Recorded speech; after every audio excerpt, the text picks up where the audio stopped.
우리 주 예수 그리스도의 하나님 영광의 아버지께서 지혜와 계시의 영을 너희에게 주사 하나님을 알게 하시고 너희 마음의 눈을 밝히사 그의 부르심의 소망이 무엇이며 성도 안에서 그 기업의 영광의 풍성함이 무엇이며 그의 힘의 위력으로 역사하심을 따라 믿는 우리에게 베푸신 능력의 지극히 크심이 어떠한 것을 너희로 알게 하시기를 구하노라. 하나님은 영이시니 예배하는 자가 영과 진리로 예배할지니라. 아멘.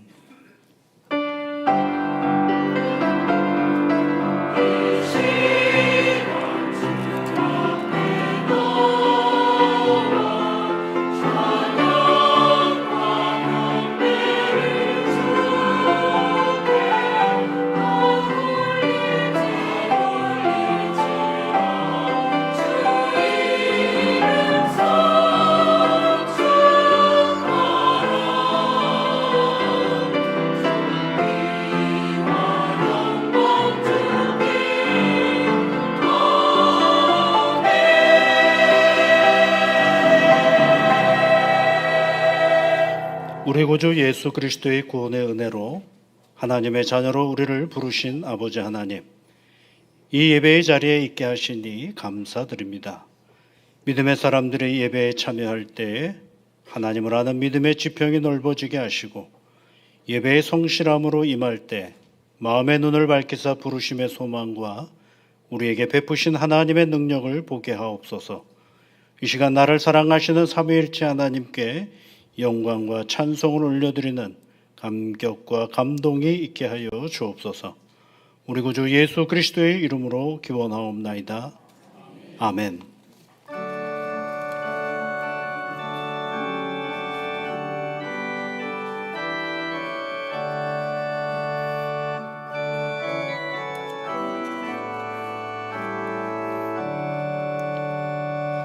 내 영혼아 주 찬양하여라. 온 뜻과 정성을 담아와서 사랑과 은혜 풍성하시니 주 안에 참된 기쁨이 넘치도다.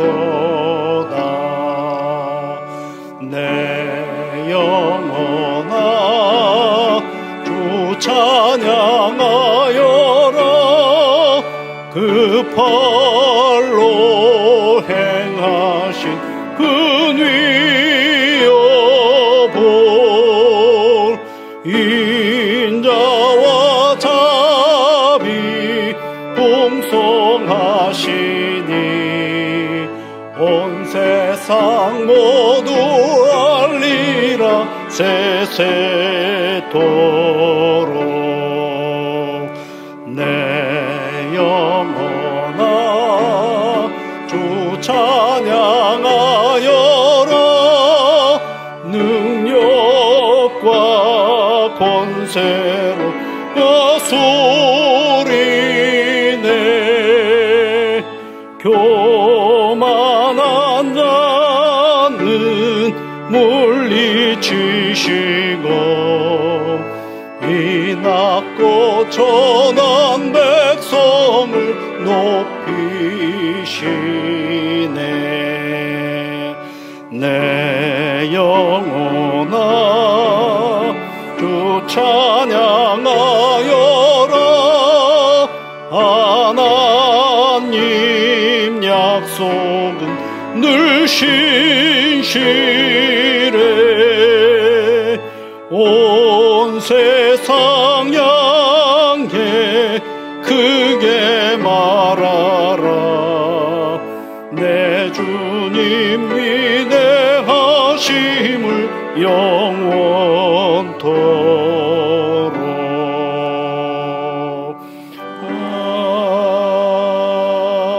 아멘.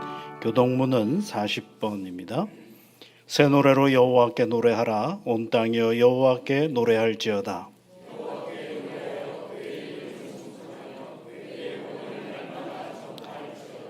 그의 영광을 백성들 가운데에 그의 기이한 행적을 만민 가운데 선포할지어다.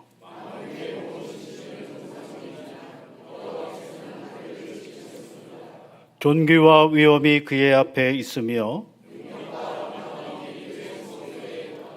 아름답고 거룩한 것으로 여호와께 예배할지어다.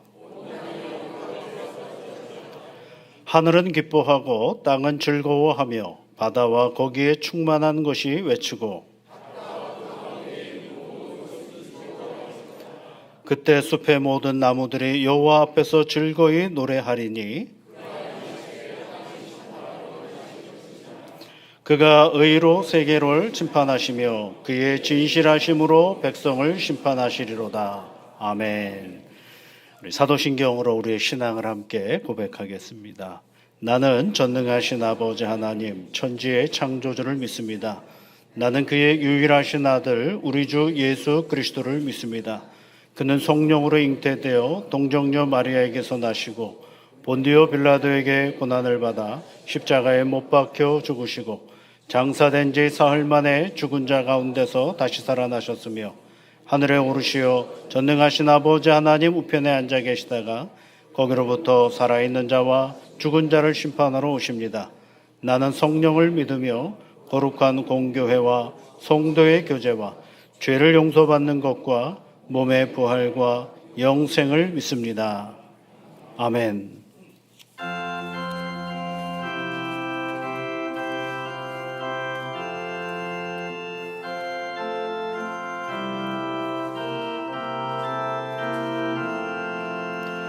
주여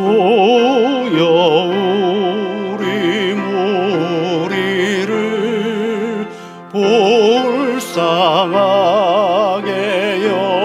여기사 크신 복을 주시고 주의 얼굴 뵈소서. 주의 구원하심을 널리 알게 하시니 천하 만국 백성들 주께 찬송합니다. 주가 다스리시고 바른 심판하시니 나라들이 즐기며 기쁜 노래합니다. 땅에 나는 모든 것 주의 크신 은혜니 모든 나라 백성들 주께 찬송합니다.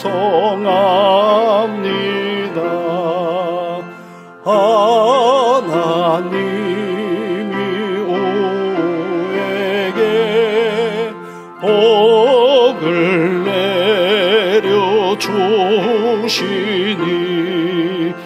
땅의 모든 만물이 주를 경배합니다.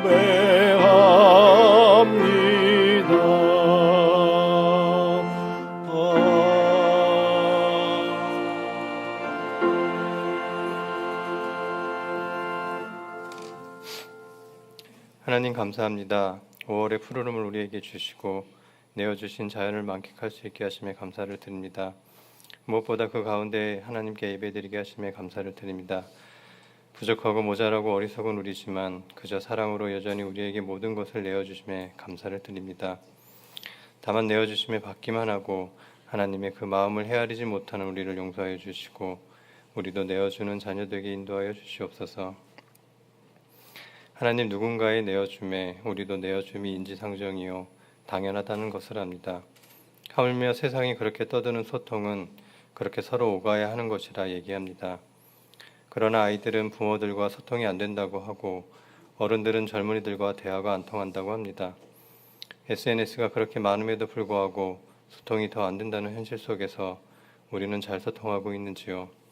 과연 우리는 지금 하나님과 잘 소통하고 있는지요? 하나님의 내어줌에 우리는 무엇을 내어주고 있는지요? 하나님, 우리의 고집과 아집은 또한 교만은 늘 소통을 방해합니다. 우리는 하나님 앞에서 또 사람들 앞에서 무척이나 강한 척하고 살아갑니다. 나의 높다란 자존심과 자만심은 내 힘으로 모든 것을 해결하고 이겨낼 수 있다고 생각하고 나는 아무런 문제가 없다고 자신합니다. 연약하고 나약한 존재임을 부정하고 스스로 높다고 착각합니다. 그러나 하나님, 살면서 한 번도 깨어지지 않았던 사람이 어디 있으며 한 번도 찢어지지 않았던 마음이 어디 있겠습니까? 하나님 앞에 아무것도 구하지 않고 내려놓지 않고 내어주지 않는다면 하나님과 소통이 잘 되고 관계가 좋다고 말할 수 없을 것입니다. 우리가 하나님 앞에 나아가기 꺼려지는 두려움을 거두시고 하나님 앞에 나아가게 하여 주시옵소서. 먼저 문을 두드리시며 기꺼이 문을 활짝 열어 하나님을 맞이하는 우리 되게 하여 주시옵소서. 용서받아 본 적이 있는 사람이 용서를 할 수 있고 사랑받아 본 적이 있는 사람이 사랑할 수 있듯이 이미 하나님께 용서받았고 사랑받은 우리가 용서하고 사랑하는 성도 되게 하여 주시옵소서.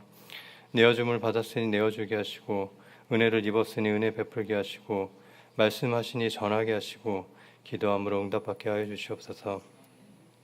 5월은 우리의 관계와 소통이 더욱더 강조되는 달입니다. 아이들과 부모님들과 스승들과 모든 관계 속에서 잘 소통하는 우리가 되게 하여 주시옵소서. 하나님과의 관계를 다시 잘 다지는 시간이 되게 하여 주시옵소서. 무엇보다 하나님과의 소통이 도구인 기도로 하나님 앞에 내어지게 하여 주시옵소서. 예수 그리스도를 내어주심으로 모든 것을 먼저 시작하신 하나님의 부르심에 기도하는 우리 되게 하여 주시옵소서. 사태 건축을 위한 여러 관계들이 잘 소통되게 하시고 사랑의 쌀을 통해 이웃들과 잘 알아가게 하시고 라이프 플러스와 노래학교가 서로의 관계가 잘 쌓여지는 장이 되게 인도하여 주시옵소서. 무엇보다 오늘 예배 가운데 하나님과의 관계가 회복되어 받은 은혜와 드리는 영광의 예배가 되게 하여 주시옵소서. 이 모든 말씀들 내어주시고 먼저 우리에게 오시는 예수님의 이름으로 기도드립니다. 아멘.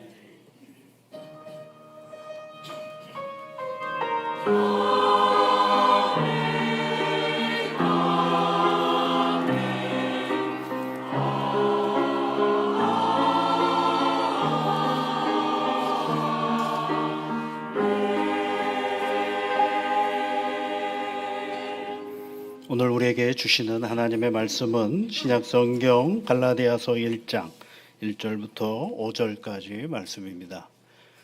신약성경 301면에 있습니다. 갈라디아서 1장 1절부터 5절까지 말씀을 우리 함께 같이 읽겠습니다.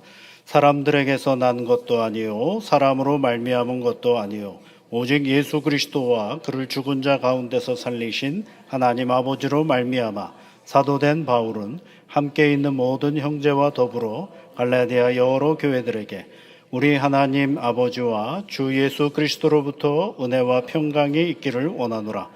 그리스도께서 하나님 곧 우리 아버지의 뜻을 따라 이 악한 세대에서 우리를 건져주려고 우리 죄를 대속하기 위하여 자기 몸을 주셨으니 영광이 그에게 세세토록 있을지어다. 아멘.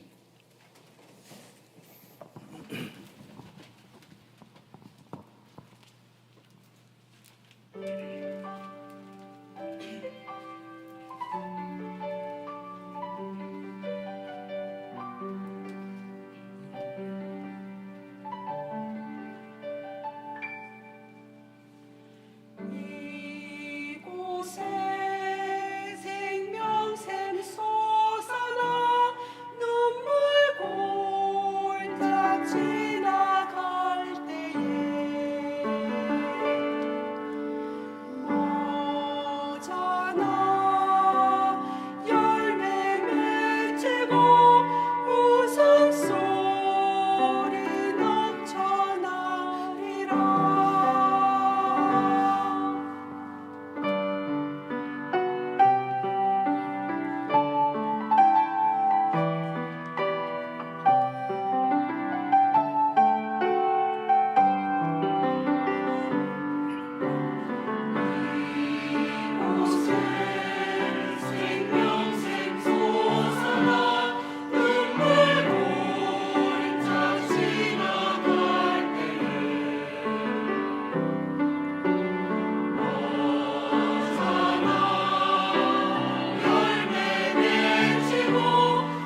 아멘. 감사합니다. 귀한 찬양 진심으로 감사를 드립니다. 여러분, 기독교 신앙을 가지고 있다고 한다면 사람들은 제일 먼저 떠오르는 게 예수님을 떠오르겠죠. 그 다음에 이제 교회를 다닌다 그러면 하나의 상징적인 행위가 성경을 가지고 다니는 거겠죠. 근데 사실은 성경은 가지고 다니면 안 되고 읽어야 되겠죠. 그래서 성경은 열심히 읽어봐야 됩니다. 그래서 다른 종교와 크게 다른 것 중에 하나가 경전을 굉장히 중요하게 여기죠. 기독교는요. 그러면 그 경전을 가장 중요하게 여기는 이유는 그 경전을 통해서 무언가를 발견하려고 하는 거겠죠. 그냥 열심히 읽어서 성경에 있는 지식을 내가 얻고 그 성경에 있는 내용을 내가 외우고 하는 정도에 멈춰서 있는 것이 아닙니다. 하나님은 우리 개인의 신앙을 형성하는 일을 우리 자신에게 맡기지 않으셨습니다. 우리가 무슨 깨달음을 갖거나 또 어떤 경험을 하거나 신비로운 어떤 그 체험을 하거나 거기에서 우리가 신앙이 생기는 게 아닙니다. 우리는 또 착각을 할 때가 있습니다. 내가 만난 어떤 신앙적인 체험이 나의 신앙이라고 생각할 때가 있죠. 그것이 신앙이 되려면 무엇이 있어야 되느냐 하면 하나님의 말씀이 있어야 됩니다. 하나님은 우리 개인의 신앙을 형성하는 일을 우리 자신에게 맡기지 않으시고 성령에 의해서 우리 안에 계시된 하나님의 말씀을 통하여 그 우리 신앙의 자리가 끊임없이 성장하도록 이끌어 가십니다. 그래서 성경 읽기는 굉장히 중요하죠. 그런데 여러분, 성경을 읽으려면 성경을 펼쳤습니다. 그러면 우리는 뭘 읽게 됩니까? 하얀 건 종이요, 까만 건 글자인 거죠. 글자를 읽게 됩니다. 글자를 하나씩 하나씩 읽게 되고 그 글자들이 단어를 구성하고 있는 걸 알게 되고 단어들이 서로 모여서 문장을 만들어 간다는 걸 알죠. 그래서 예전에 그 서강대학교 철학과 교수로 계시고 지금은 미국의 칼빈 신학대학교의 교수로 계시는 강영한 그 선생님이 읽는다라는 게 뭐냐라는 읽는다라는 그 책을 써서 읽는다는 것. 거기에 이제 그런 얘기가 있습니다. 읽는다라는 게 뭐냐? 눈으로 단어와 단어를 문장과 문장을 이어가는 행위다. 제일 먼저 그거죠. 우리가 오늘 읽었던 말씀도 보시면 1장 1절에 사람들에게서 이렇게 시작하잖아요. 이제 글자 하나하나가 단어를 이루고 있는 것을 알게 되고 난 것도 아니요 사람으로 말미암은 것도 아니요 이렇게 하면서 단어들이 연결되어져서 문장을 만들어서 한 문장을 읽고 나면 우리가 그 다음 문장을 또 읽게 되는 거죠. 그러니까 눈으로는 그것을 읽는 거예요. 사람들에게로 말미암아 사람들로 난 것이 아니고 이렇게 읽는 겁니다. 그러니까 눈으로는 그것을 이어가는 행위, 단어와 단어, 문장과 문장을 이어가는 행위가 읽는 것입니다. 그러면 눈으로만 읽느냐? 인간이 눈으로만 책을 읽는 게 아니거든요. 마음으로도 책을 읽어요. 근데 이 마음으로는 어떻게 하느냐? 마음으로는 이어져가는 단어와 문장이 무슨 뜻인지 차근차근 읽어가면서 알아가는 것이죠. 그래서 알아가면서 이해라는 걸 하게 되고 그로 인해서 내가 알고 있던 세계를 다르게 볼 수 있는 눈이 생기고 내가 만났던 타인을 보는 눈이 변화가 생기는 것입니다. 그래서 삶의 변화가 수반되는 행위가 바로 읽는 것이다 라고 얘기를 하는 것입니다. 그러니까 여러분, 아무리 많이 읽어도 내 삶이 변화되지 않으면 안 읽는 거나 다름이 없습니다. 성경에 있는 지식을 아무리 내 것으로 만들어도 뭐가 없어요? 내 마음으로 그것을 이해하고 내 삶이 변화가 되지 않으면 그건 읽는 거라고 말할 수는 없습니다. 그런데 성경을 제대로 읽으려면 성경을 나의 것으로 만들기보다는 오히려 읽으면 읽을수록 나라는 사람을 성경 앞에서 객관화하는 작업이 필요한 것입니다. 우리는 자꾸 성경을 나의 성경이라고 얘기를 합니다. 그러다 보니까 그 성경 안에 있는 성경의 지식을 내 것으로 만들면 나는 성경을 많이 알고 있다라고 생각을 해요. 성경을 100독 읽어서 거기에 있는 성경을 처음부터 다 외웠다고 해도 나는 그것이 내 삶이 변화가 되지 않으면 그것은 아무 의미가 없는 거죠. 성경을 지식을 아무리 알아서 뭐 합니까, 여러분? 여기 있는 이 성경의 지식이 다른 데 가나요? 내 성경 지식이 부족하면 어떻게 하면 됩니까? 펼쳐서 읽으면 되죠. 그러니까 내 안에 내 성경을 알고 있는 지식을 내가 가득히 채운다 그래서 그것을 결코 성경을 읽는다라고 말할 수 없다라는 것입니다. 성경을 읽는다라는 것은 나의 것으로 만들기보다는 오히려 읽으면 읽을수록 나를 비워 성경이 나에게 다가와 나를 읽어내도록 나를 새롭게 채워주기를 기다리는 시간이 성경 읽기입니다. 그러니까 우리가 성경을 읽으면서 내가 누구 앞에 서야 되느냐 하면 성경 앞에 서면 이번에는 내가 성경을 읽는 과정을 통해서 성경이 나를 읽어내는 작업이 필요한 것입니다. 좀 어렵죠? 성경이 나를 읽어낸다라는 게 이게 쉬운 표현은 아닙니다. 신앙에 열심히 성경을 읽으면서 신앙의 열심을 가지고 성경을 읽을 때에 성경 안에서 우리는 어떤 사람이 되느냐면 열심히 있는 사람이 되는 것이 아니라 성경은 오히려 성경을 열심히 읽으면서 우리는 하나님의 말씀 앞에 굉장히 수동적인 사람이 되는 것입니다. 내 신앙에 열심히 있다 그래서 성경을 많이 읽어서 성경 지식을 많이 알고 그리고 그것을 가지고 무언가를 열심히 할 것 같지만 사실은 성경 안에서 만나는 많은 사람들을 보면 오히려 하나님을 만나서 그 열심이 오히려 굉장히 수동적으로 가는 것을 알 수가 있어요. 그러다가 그 수동성이 뭘 만들어내냐면 하나님의 일을 하게 하는 굉장한 도구라는 것을 알 수가 있어요. 한 예를 들어보면 모세가 있지 않습니까? 그가 애굽의 왕자였지 않습니까? 많은 걸 배웠습니다. 그리고 나름 애굽의 왕자로서 권세도 있습니다.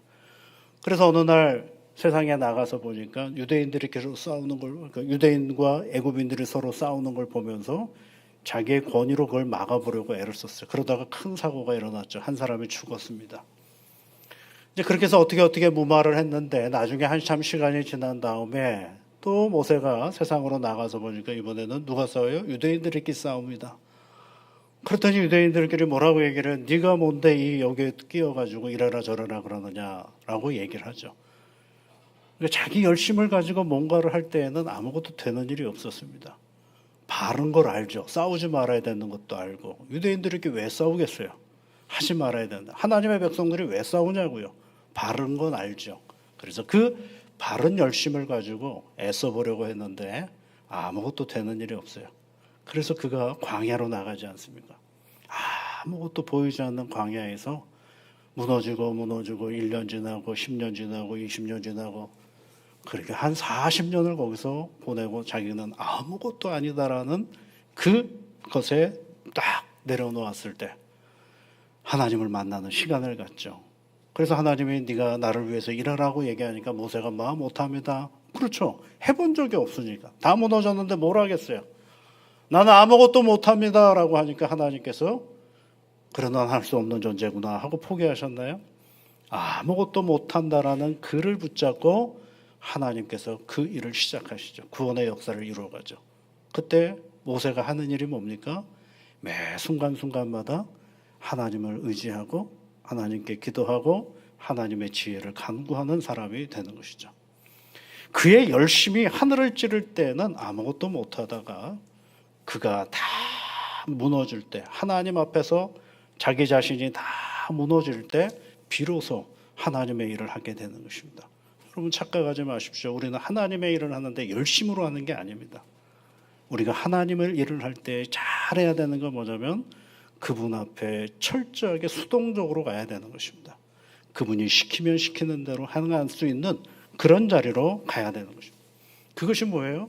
성경 읽기입니다. 그래서 우리가 성경을 잘 읽는다라는 건 그 성경이 나를 읽히도록 나를 읽어가도록 만들어가는 나를 성경에 계속 읽어가야 돼. 그 얘기는 뭐냐면 내가 성경을 읽으면서 그 성경 앞에 내가 어떤 존재인지를 가감없이 내가 드러나야 되는 것입니다. 여러분 인간은요 얼마나 가면이 많은지 모릅니다.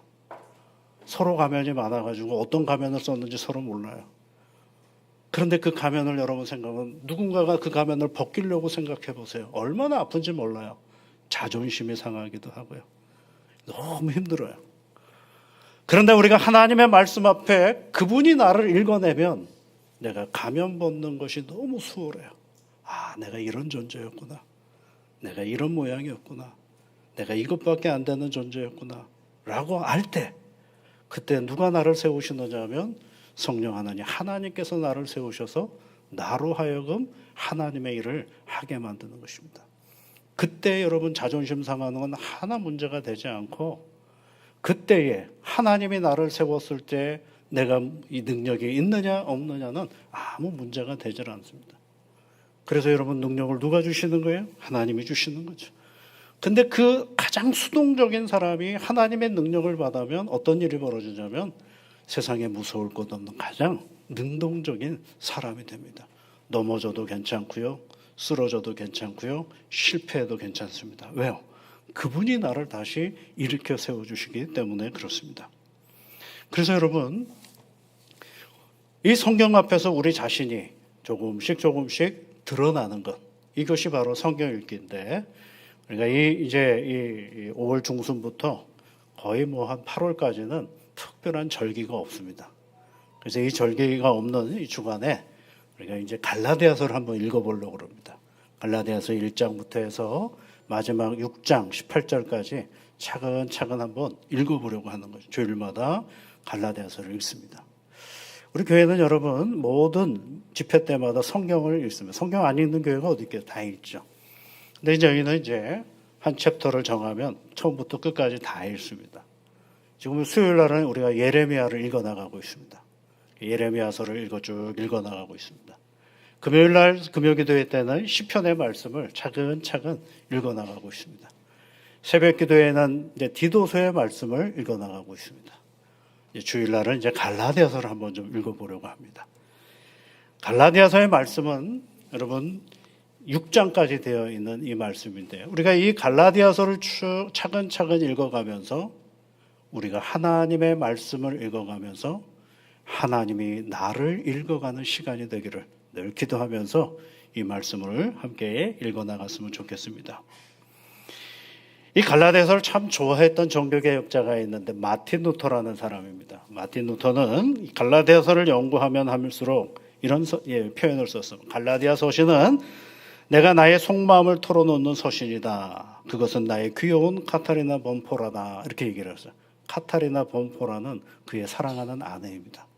그러니까 이 서신서를 읽으면서 얼마나 자기 이 서신서를 사랑했냐면 그 사랑하는 아내와 같다. 이렇게 얘기를 한 것이 바로 이 갈라디아서입니다. 그러면서 이 서신서를 읽으면서 자기 자신은 그 속마음을 계속 털어놓았다라는 거죠. 그것은 뭐냐면 글을 읽어서 정보를 얻고 글을 읽어서 지식을 얻은 것이 아니라 그 하나님의 말씀을 읽어가면서 그 말씀 앞에 자기를 온전히 드러냈다라는 것입니다. 그래서 그 말씀 앞에 무너져야 될 자신을 무너뜨리고 그 말씀 앞에 서야 할 자신은 성령 안에서 새롭게 세워져가는 그런 사도 바울의 모습을 우리는 갈라디아에서 발견되어 읽을 수가 있는 것입니다. 더 구체적으로 그 시대적 상황 속에서 갈라디아서를 썼던 이유가 있어요. 갈라디아서를 그렇게 좋아했던 이유는 뭐냐면 마틴 루터가 살았던 그 시대는 중세 시대거든요. 교회가 하늘을 찌를 만큼 권세가 있었던 시대인데 마틴 루터는 고민을 했어요. 세상의 중심이 교회에 있는 것 같은데 어떻게 하나님의 말씀을 읽으면 읽을수록 하나님의 말씀과 교회의 오늘의 상황은 일치하지 않는다라는 것을 알게 됐어요. 교권이 너무 세고 복음은 너무 약한 그런 시대 상황을 바라보면서 그가 공부하기 시작을 했어요. 갈라디아서를. 그러면서 이런 얘기다. 마귀가 우리에게 순수한 교리를 제거하고 그 자리에 행위의 전통과 인간의 전통에 관한 교리를 대신 놓으려는 위험이 분명히 현저하기 때문에 자기는 갈라디아서를 공부하게 되었다라고 얘기를 합니다. 무슨 얘기냐면요. 복음은 예수를 믿고 구원받는 게 복음인데 교회 안에서 어느 순간 갈라디아 교회 안에 이렇게 보니까 율법으로 인하여 구원받는다라는 이야기가 들어오기 시작했어요. 아무것도 아닌 것 같지만 굉장한 차이가 있고 그래서 유대인의 전통인 할례를 행해야만 구원을 얻는다라고 생각하는 사람들이 교회 안에 들어오기 시작을 했고 그다음에 당시에 헬라의 여러 가지 전통들이 교회 공동체 안에 들어와서 그것이 과연 구원인 것이냐 설명하고 가르치는 일들이 왕왕 있게 된 것입니다. 그러면 그것들이 강화되면 무엇이 밀려나기 시작하는 거예요? 교회의 복음의 본질이 밀려나기 시작한 것이죠. 그래서 이 루터에게 있어서 갈라디아서를 읽고 연구한다는 것은 세상 속에서 무엇을 빛나게 만드는 것이냐면 복음의 그 본질을 더욱더 빛나게 하는 이유가 거기에 있는 것입니다. 그래서 오늘 우리는 이제 1절부터 5절까지 오늘 읽었습니다. 그럼 다음 주에는 몇 절부터 읽을까요? 6절부터 어디까지 읽을까요? 그거 제가 정해야 되겠죠? 공부를 하다가 어디까지 해야 될까 하고 정리를 하고 또 이제 그 다음번에 나가겠죠. 이 서신서는요 늘 그렇습니다. 서신서의 모든 사도 바울의 서신서들을 쭉 보면 처음은 다 인사로 시작합니다. 오늘도 2절과 3절에 있는 말씀을 보시면 갈라디아 여러 교회들의 성도들에게 3절에 뭐라고 되어 있으며 우리 한번 같이 읽어볼까요? 우리 하나님 아버지와 주 예수 그리스도로부터 은혜와 평강이 있기를 원하노라. 그렇죠. 뭐하고 뭐가 있기를 원해요? 은혜와 평강이 있기를 원하노라. 그래서 근데요, 이 은혜와 평강은 어디로부터 시작이 되느냐면 우리 아버지 하나님과 예수 그리스도로부터 이렇게 시작되어 있어요. 사도 바울의 서신서에는 이 모든 인사가 이게 일맥상통함이 똑같아요. 똑같은지 아닌지를 좀 확인해 보려면 바로 뒤에 서신서인 에베소서를 한번 볼까요? 여러분 에베소서를 한번 보겠습니다. 에베소서 1장 2절 말씀에 뭐라고 되어 있습니까? 하나님 우리 아버지와 주 예수 그리스도로부터 은혜와 평강이 너희에게 있을지어다. 아까 갈라디아서랑 같잖아요. 아니 목사님 바울 서신이 얼마나 많은데요. 2개 했다고 다 같습니까? 하나만 더 찾아볼까요? 빌립보서를 한번 찾아보십시오. 빌립보서 에베소서 다음에 빌립보서입니다. 1장 2절 말씀 같이 읽어볼까요? 하나님 우리 아버지와 주 예수 그리스도로부터 은혜와 평강이 너희에게 있을지어다. 같지 않습니까 여러분? 성도들은 다 다르잖아요. 갈라디아 교회 성도, 에베소 성도, 그 다음에 빌립보에 있는 성도들인데 그 모든 성도들의 삶의 자리가 다 다른데 그네들에게 일맥상통하게 인사하는 사도 바울의 인사의 내용은 똑같습니다. 그 내용이 뭐예요? 우리 하나님 아버지와 주 예수 그리스도로부터 은혜와 평강이 있기를 원하노라 그랬습니다. 그럼 은혜는 뭐예요 여러분? 은혜는 자비예요. 호의이죠. 하나님으로부터 임한 선한 의도가 이게 은혜입니다. 다른 말로 말하면 받을 만한 자격이 없는데 받은 선물이죠. 나는 도대체 선물 받을 자격이 되지를 않는데 하나님께서 내게 주신 선물, 그것이 뭐예요? 교회 용어로 은혜입니다. 회의를 은혜롭게 합시다. 그럼 빨리 끝냅시다잖아요. 그런 은혜가 아닙니다, 여러분. 그런 은혜가 아닙니다. 교회에서 말하는 은혜는 그런 은혜가 아니라 받을 자격이 없는 사람이 받은 선물이에요. 근데 누가 줬느냐면 하나님이 주신 거죠. 그것을 은혜라고 얘기를 하는 것입니다. 그러면 받을 자격이 없는 우리가 뭐예요? 죄인이 죄 구원의 은혜를 받는, 죄인이 구원함을 받은 것, 그게 뭐예요? 은혜죠. 그러니까 각 교회의 성도들마다 우리 아버지 하나님과 주 예수 그리스도로부터 은혜가 너희와 함께 하기를 바란다. 그 얘기는 뭐예요? 너희의 구원함의 은혜를 잊지 않았으면 좋겠다. 너희 구원함의 은혜가 너희들에게 있음을 잊지 않았으면 좋겠다라는 것을 선언해 주는 거죠. 두 번째로 평강이라는 게 뭡니까? 평강. 그 은혜로 말미암아 내게 주어진 삶을 평강이라고 얘기하는 것입니다. 아니 목사님 생각해 보십시오. 예수 믿어도 고난이 얼마나 많은데 평안합니까? 라고 얘기할 수 있죠. 요거는 이제 차이가 있습니다. 예수님이 우리에게 주시는 평안은 문제가 없는 삶을 얘기하는 게 아닙니다. 예수님이 없을 때에 내 삶에 부딪히는 문제는 내가 해결을 해야 하려고 애를 썼거든요. 그런데 내게 해법이 없어요. 그러나 예수 그리스도를 믿고 구원받은 자녀가 부딪히는 인생의 문제 가운데는 누가 함께 하시는 거예요? 예수님이 함께 하시는 거죠. 그러니까 예수님이 함께 한다라는 건 뭐예요? 우리와 함께 하시는 하나님이 우리를 지키시고 인도하시고 도우시는 거죠. 그래서 예수님이 도우시는 인생의 문제는 예수님을 새롭게 경험하는 기회가 되는 것입니다. 그러니까 여러분 예수님과 함께 내 삶의 자리로 한 걸음 한 걸음 더 들어가면 거기에는 뭐가 되는 거예요? 하나님의 은혜, 하나님의 기쁨의 자리가 되는 것입니다. 이 문제가 없어져서가 기쁨이 아니라 이 문제 가운데 찾아오시는 하나님으로 인하여 나는 오늘도 하나님과 함께 사는 내 삶의 진취성을 거기서 발견하게 되는 것입니다. 그것이 평안이에요. 그래서 예수님이 그러신 말씀하셨어요. 요한복음 14장 27절의 말씀에 평안을 너에게 끼치노니 곧 나의 평안을 너에게 주노라. 내가 너에게 주는 것은 세상이 주는 것과 같지 아니하다. 세상이 주는 것과 같지 않은 거예요. 여러분 세상에는요 예수님이 없는데 문제가 하나도 없는 인생이 있어요. 근데 그 사람은 불안해요. 왜? 문제가 없기 때문에.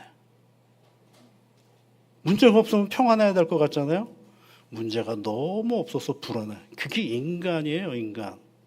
문제가 없으면 편안할 것 같은데 문제가 없어서 평안할 듯한데 문제예요, 그게. 이게 언제 나갈까? 이게 얼마나 오래 갈까? 이것 때문에 두려워하는 존재거든요. 그런데 이 문제가 있느냐 없느냐는 중요하지 않아요. 더 중요한 건 뭐예요? 그 문제 가운데 누구와 함께 하느냐가 중요한 거예요.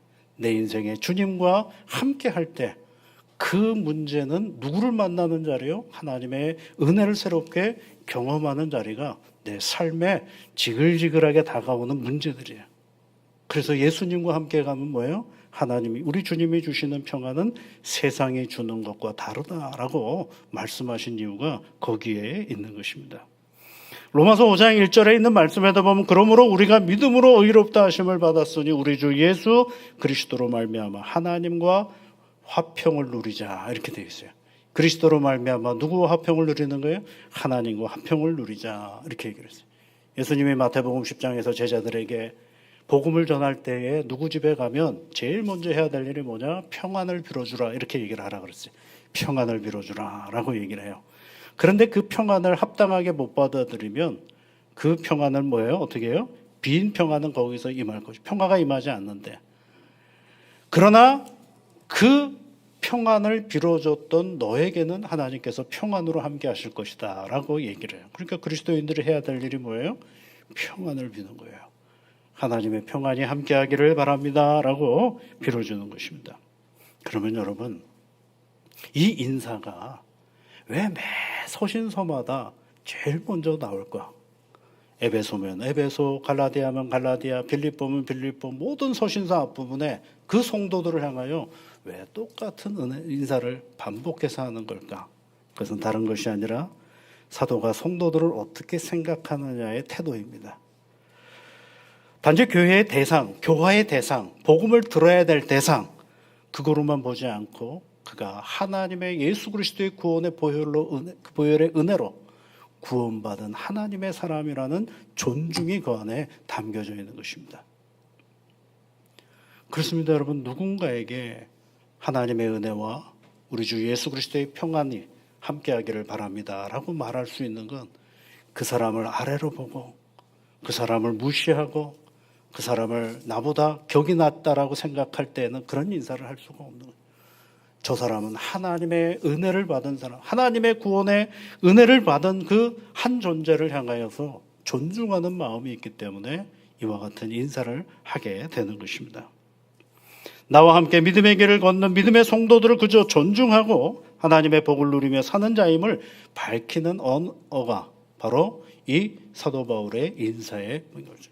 그러니까 뭐야? 그 사람들을 너무 사랑하니까 우리 하나님과 예수 그리스도의 은혜와 평강이 그에게 늘 있기를 바라는 거죠. 왜요? 사랑하니까. 나보다 못한 사람이요, 나보다 능력이 없는 사람이요, 나보다 배움이 없는 사람이요, 그런 것 따지는 것이 아니에요. 그 또한 우리 주 예수 그리스도의 핏값으로 구원받은 한 존재라는 사실, 그것을 너무도 인정하고 사랑하기 때문에 그저 모든 교회 성도들을 향하여서 똑같은 복을 빌어주는 일을 하고 있는 것입니다. 이후에 여러분 서신서의 내용을 보면 갈라디아 교회 교인들을 향하여 뭐라고 표현을 하느냐면, 그러면 갈라디아의 성도들은 아무 문제가 없느냐? 그렇지 않아요. 엄청나게 문제가 많습니다.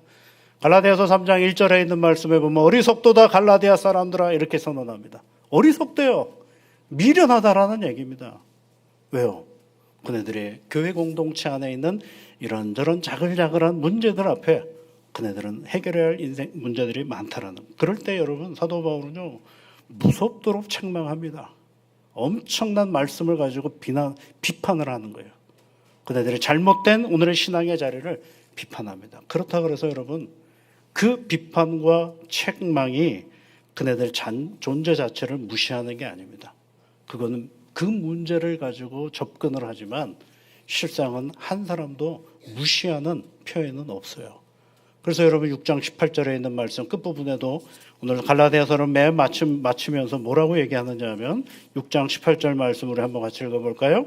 형제들아 우리 주 예수 그리스도의 은혜가 너희 심령에 있을지어다. 이렇게 얘기를. 너희 심령에 우리 주 예수 그리스도의 은혜가 있기를 바란다라고 얘기하고 있습니다. 그건 뭐예요? 일관됩니다. 성도들을 향한 그 마음의 자리가 아주 일관되는 거죠. 그래서 여러분 우리가 교회에서 서로 만났습니다. 나랑은 다른 사람들이죠. 성격도 다르고 태도도 다르고 예수 믿는 연한도 다르고 다 다릅니다. 다 다르기 때문에 틀린 것이 아니라 다르기 때문에 우리는 뭐 해야 돼요? 존중하고 그리고 서로 인사하는 것입니다. 그래서 뭐라고 인사하면 좋을까요? 하나님 아버지와 예수 그리스도의 은혜와 평강이 너희에게 있을지어다. 이렇게 선언하는 거죠. 우리가 그렇게 인사를 하는 거죠. 교회는 그런 축복을 서로 빌어주는 존재들이 함께 모여 있다는 것입니다. 또한 서신서 앞부분에는 또 하나의 이야기가 꼭 등장하는 것이 있습니다. 사도 바울이 서신서를 쓰잖아요. 사람들이 물어요. 네가 무슨 권한으로 그런 일을 하느냐? 왜 네가 편지를 써야 돼? 왜 네가 교회 앞에서 그런 일들을 해야 돼? 라고 할 때 사도 바울은 나의 나됨이 어디에 있는지를 설명하는 이야기가 있어요. 그 권위라고 사도의 권위가 어디에서 오는가? 그리고 나는 어떤 존재인가를 다시 확인하면서 시작하는 것이 이 서신서의 늘 앞부분에 있는 것입니다. 오늘 1절에 있는 말씀에 보시면 자기가 사도가 되었다 그러는데 뭐라고 어떻게 해서 사도가 되었다라고 얘기를 하고 있습니까? 여러분 1절에 있는 말씀에 보면 오직 예수 그리스도와 그를 죽은 자 가운데서 살리신 하나님 아버지로 말미암아 그랬어요. 사람이 시켜서 한 게 아니라는 거예요.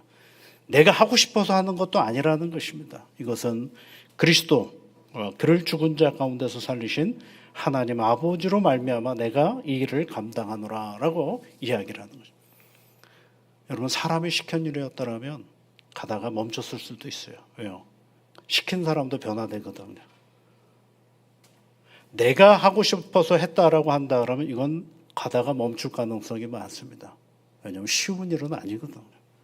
그런데 사람에게서 나온 것이 아니라 하나님에게서 이 사도의 책임이 나왔음을 우리에게 가르쳐 주는 것입니다.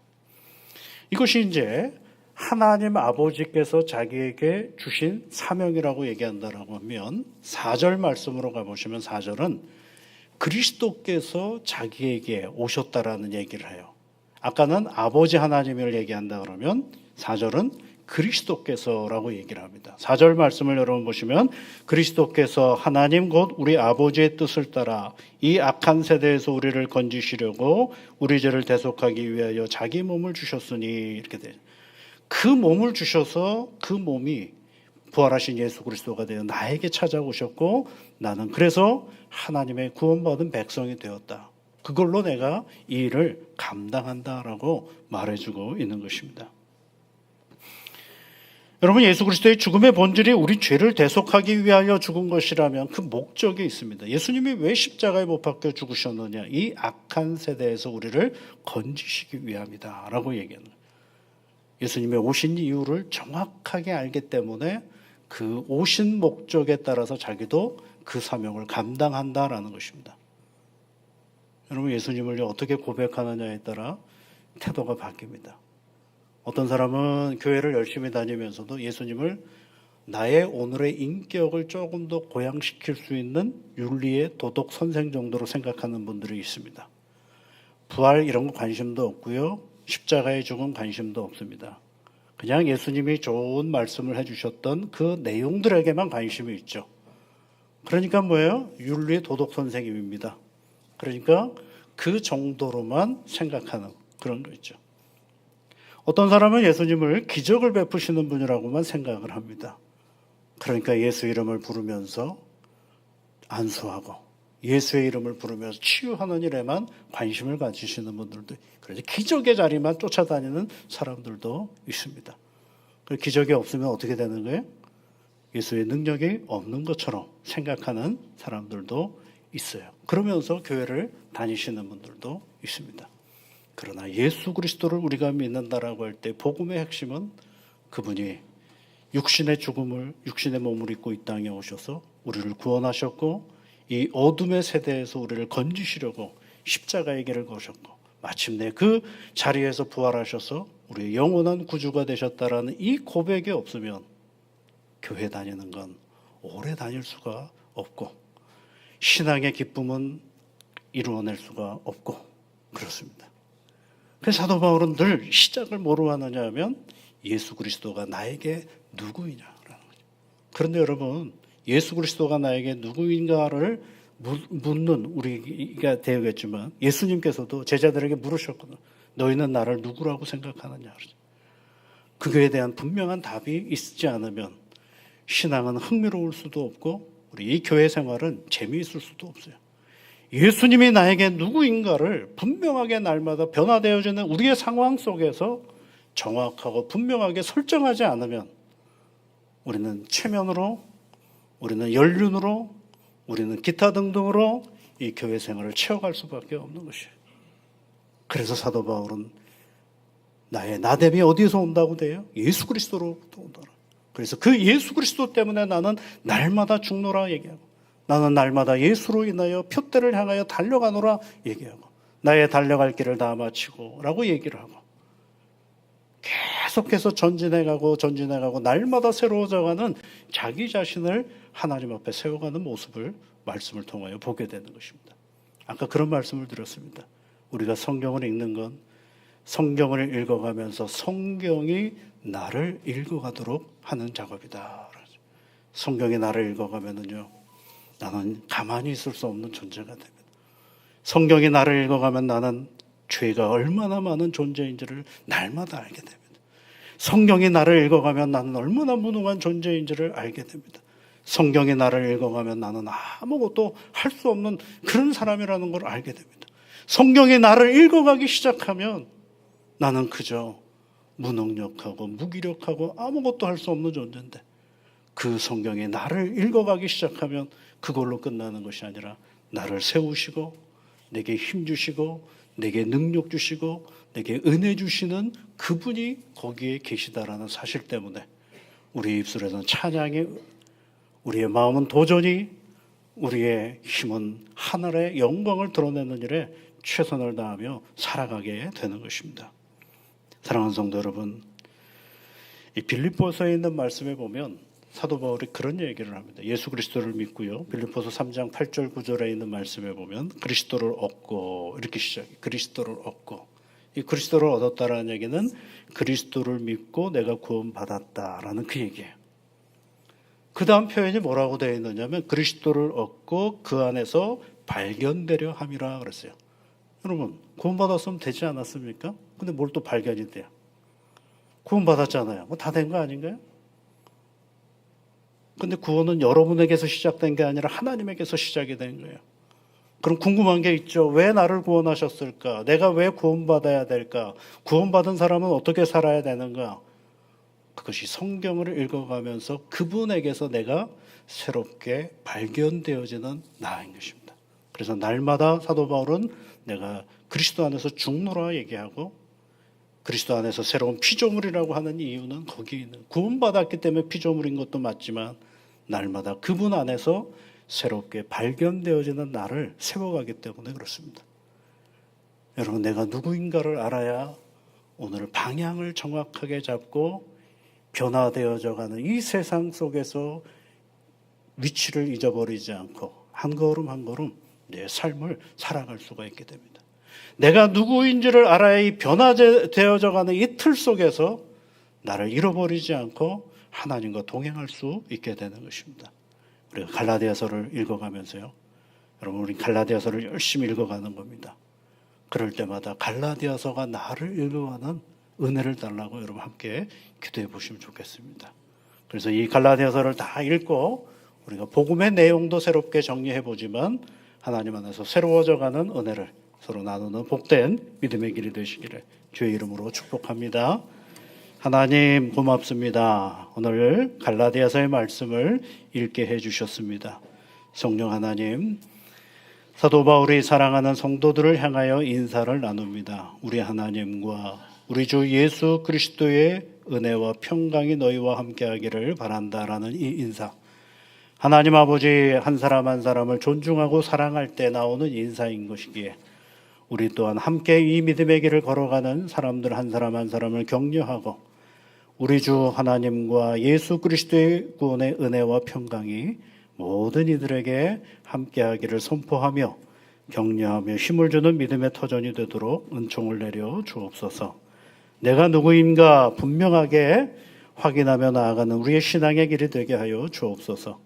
그저 흐리멍텅하게 살아가는 우리 자신이 아니라 변화무쌍한 이 세상 속에서 복음을 본질적으로 온전히 붙잡고 우리의 이 변화되어져 가는 상황 속에서 흔들리지 아니하며 굳건하게 하나님을 의지하며 나아가는 신앙의 길이 되게 복의 복으로 역사하여 주옵소서. 예수님 이름으로 기도합니다. 아멘.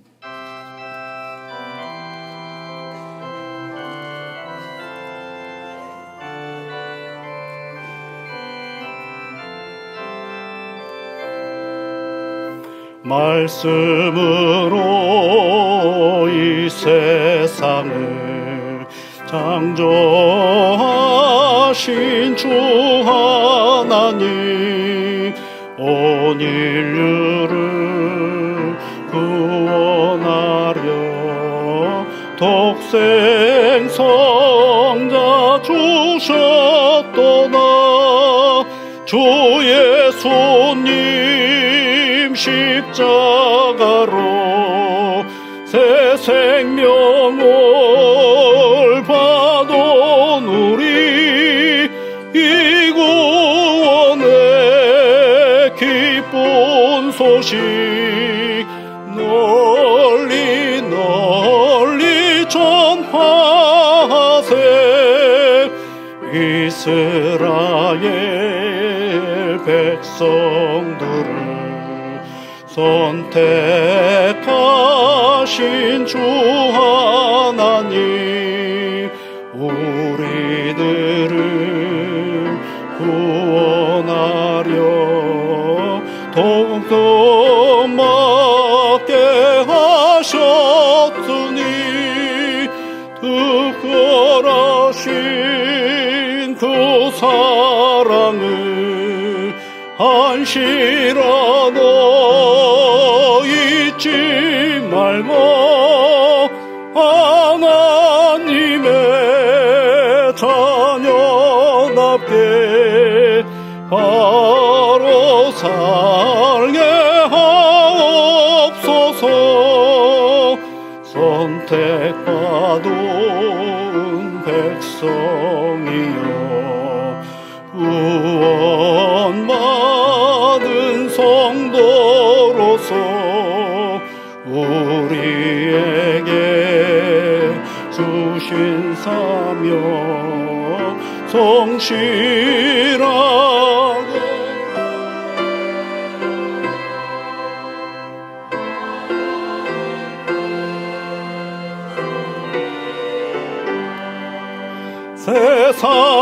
세상에선 빛과 소금 정묵가 놓은 그날까지 몸과 마음 다 바치리.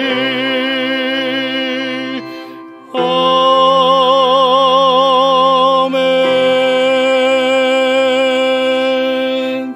만복의 근원이신 여호와 아버지 하나님, 사랑하는 주의 자녀들이 하나님께 귀한 예물을 올려드립니다. 드리는 이들의 마음을 온전히 받아주시사 하늘의 은혜와 복으로 함께하여 주옵소서. 아직 살아보지 않은 새로운 시간이 우리 앞에 있습니다. 사랑하는 주의 자녀들이 계획을 세우고 준비하며 나아갈 때마다 이 모든 일들을 이끌어 가시는 여호와 하나님께서 인도자가 되어 주셔서 하나님 때문에, 나를 도우시는 하나님 때문에 감사와 기쁨과 성취의 은혜가 충만한 오늘의 삶의 자리가 되도록 은총을 내려 주옵소서. 여러 가지 하나님 앞에 간구하는 기도의 제목들이 있사오니 주 성령께서 간구하는 이들의 몸과 마음을 주장하셔서 주님으로 인하여 늘 감사가 넘치는 복된 새로운 한 주간이 되게 은혜를 내려 주옵소서. 감사를 드리며 예수님 이름으로 기도하옵나이다. 아멘.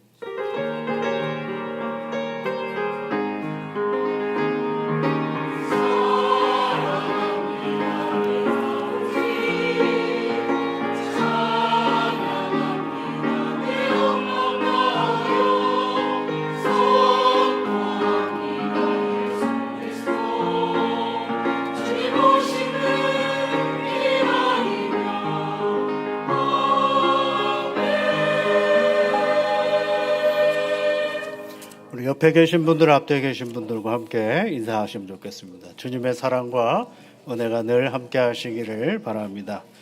교회 소식 몇 가지 말씀을 드립니다. 먼저는 오늘 오후 예배 서울 북로의 남선교회 연합회 41회기 제3차 순회 헌신 예배를 우리 태능교회에서 드립니다. 우리 주변에 있는 교회, 우리 노회에 속해 있는 모든 교회들이 함께, 남선교회 회원들이 함께 모여서 예배하는 시간입니다. 또 이 일을 위하여 여러 가지로 준비하고 있는데요. 특별히 차량을 여러분 잘 생각하시면 좋겠어요. 차량이 지금 주변에 차량을 놓아야 하는데 이 장미 축제 때문에요. 여기 주차장이 아주 꽉 찼다라는 얘기를 해주셨습니다. 어쨌든 여러 가지로 어려운 가운데서도 차량 봉사하시는 일에 좀 수고를 해주시면 고맙겠습니다.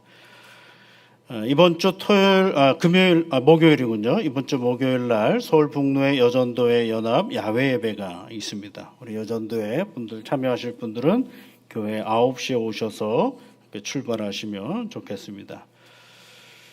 교회 마당에 새롭게 이제 장미를 갖다 주신 분이 계셔서 교회 마당에다 잘 심어 놓았습니다. 그래서 예쁜 꽃이 잘 필 수 있도록 여러분이 봐주시면 좋겠어요. 예쁜 꽃이 잘 피도록. 장미꽃 확장 피는 것들이 참 보기 좋습니다. 사랑의 쌀 나누기 여러분 계속하고 있습니다. 잘 오늘 세 번째인데요. 2번 더 남았는데 잘 참여해 주셔서 우리 주변의 어려운 이웃들에게 주님의 사랑을 전하는 복된 시간이 되었으면 좋겠고요. 우리 교회 청년인데요. 정나영 청년께서 이번에 결혼을 하게 됩니다. 5월 25일 날 3시 50분에 결혼을 하게 되는데요. 여러분 함께 축하해 주시고 격려해 주시면 고맙겠습니다. 우리 다 같이 자리에서 일어나셔서 찬송가 540장 같이 부르시겠습니다.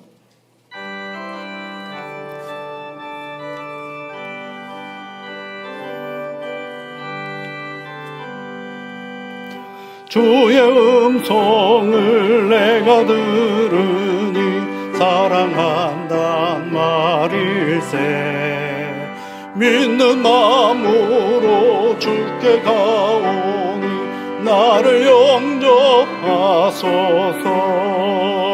내가 매일 십자가 앞에 더 가까이 가오니 구세주의 흘린 보배 비로소 나를 정케 하소서.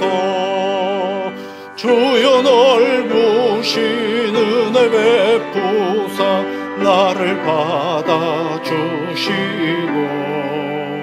나의 품은 뜻 주의 뜻같이 되게 하여 주소서. 내가 매일 십자가 앞에 더 가까이 가오니 구세주의 흘린 보배 비로소 나를 정케 하소서. 주의 보좌로 나갈 때에 어찌하니 기쁠 아니까 주의 얼굴을 항상 배우니 더욱 친근합니다. 내가 매일 십자가 앞에 더 가까이 가오니 구세주의 흘린 보배 비로소 나를 정케 하소서. 우리 구주의 넓은 사랑을 증량할 자 없으며 주가 주시는 참된 기쁨도 헤아릴 수 없도다. 내가 매일 십자가 앞에 더 가까이 가오니 구세주의 흘린 보배 비로소 나를 정케 하소서.